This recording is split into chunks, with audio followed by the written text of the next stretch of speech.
আসসালামু আলাইকুম। কেমন আছেন সবাই? আশা করি সবাই ভালো আছেন। চলে আসলাম আপনাদের মাঝে নতুন আরেকটি শর্ট মিনি ব্লগ নিয়ে। তো আজকের ব্লগটা হচ্ছে টাঙ্গাইলের মধুপুর জেলার একটি রাবার বাগানের যাওয়ার এবং রাবার বাগানের ঘুরে দেখার একটি ভিডিও। তো আমরা এখন রওনা হলাম রাবার বাগানে যাওয়ার উদ্দেশ্যে। রাস্তায় আছি, একটি অটো রিজার্ভ করে নিয়েছি আমরা। তো এইখানে আমার ফ্যামিলির কিছু মেম্বারও আছে। তো এই আমরা চলে আসলাম রাবার বাগানের রাস্তায়। আর চারপাশে যে গাছগুলো দেখতে পাচ্ছেন এগুলো সব হচ্ছে রাবার বাগানের গাছ। আর রাবার বাগানটা হচ্ছে অনেক বড়। এখানে পুরাটা হচ্ছে রাবার বাগানের এরিয়া। চারপাশে যেখানে যা দেখতে পাচ্ছেন পুরাটা হচ্ছে রাবার বাগানের গাছ। তো আমরা একটু ঘুরে দেখতেছি। আর একটা কথা বলে রাখি, আমরা কিন্তু গেছি হচ্ছে রোজার মাঝখানে, কিছুদিন আগেই রোজার মাঝখানে। তবে একটা বিষয় খুবই ভালো লাগছে, এইখানে যাওয়ার পরে এত সুন্দর, এত ভালো লাগছে। রোজা রাখার মধ্যে, রৌদ্রের মধ্যে যাও, তারপরে খুব ভালো লাগছে। মনে হয়েছে যে এইটি একটা বাসা।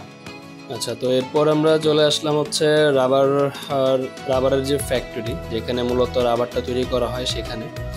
এই যে এখানে দেখতে পাচ্ছেন এগুলা সব হচ্ছে রাবার, যেগুলো গাছ থেকে কষ যে আনে, সেই কষগুলা জমানোর পরে এগুলো রাবার তৈরি করা হয়।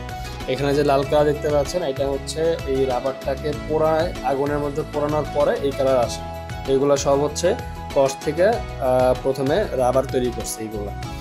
এগুলো এখন শুকাইতেছে রোদে, তারপরে এটা আগুনে পোড়াবে, যার পরে ওই লাল কালারটা আসবে। তো এখানে সবগুলো হচ্ছে যে রাবার, এগুলো সব শুকানো হইতেছে এখন রোদ্রে।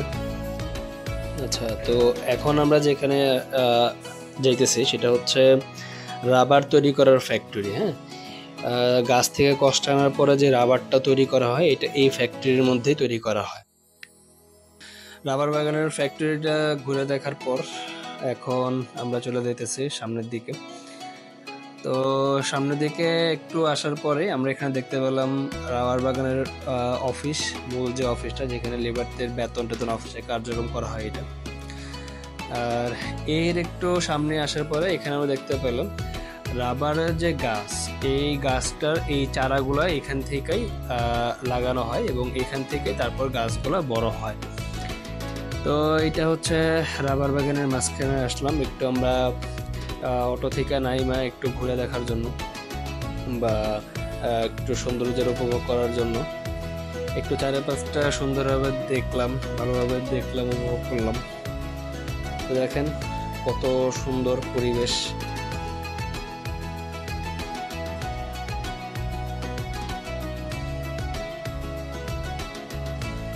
তো আমরা উপভোগ করতে করতে পরিবেশটা, তারপর আমরা সামনের দিকে চলে যেতেছি।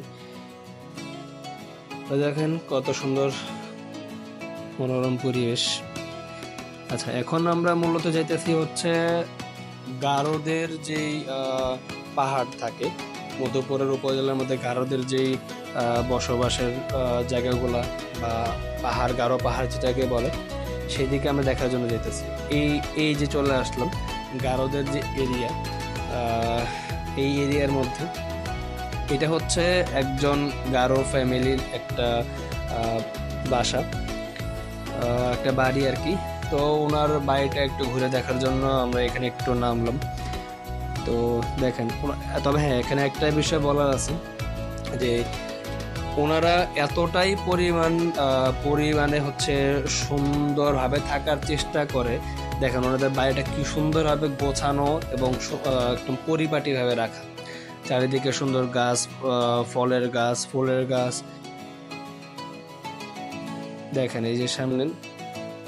এই সামনে কয়েকটা ফুলের গাছ লাগানো আছে এখানে। তারপরে এই যে আমের গাছ, ফলের গাছ, বিভিন্ন ধরনের গাছ লাগানো আছে এখানে। আর দেখেন বাড়িটা কত সুন্দর ভাবে সাজানো, গোছানো, পরিপাটিভাবে রাখা আছে। আর এখানে হচ্ছে ফুলের গাছ লাগানো আছে, এই যে দেখতেই পাইতেছেন আপনারা। তো এরপরে হচ্ছে এই যে সামনে কলার গাছ লাগানো আছে। মানে টোটালি ওনাদের বাড়িটা সুন্দরভাবে গোছানো এবং সাজানো ভাবে রাখা থাকে সব সময়। আর এরপরে আমরা এখানে ওনাদের বাড়ির পাশে দেখতে পেলাম আনারসের একটা ছোট্ট বাগান। এই আনারসের বাগানটা দেখেন কত আনারস এখানে ধরা আছে, কত আনারস। এইখানে কিন্তু ওনারা আনারসের চাষ করে, আনারস এইখান থেকে কিন্তু ওনারা উৎপাদন করে তারপরে হচ্ছে বিভিন্ন মানুষের কাছে বিক্রি করে। আচ্ছা, এর একটু পরে আমরা দেখতে পেলাম গারদের একটা বাজার। তো এই বাজারটা ঘুরে দেখার জন্য এবং কিছু কেনাকাটা করার জন্য আমরা এখানে একটু আসলাম। বাজারটা ছোট পরিসরে একটা বাজার দেওয়া।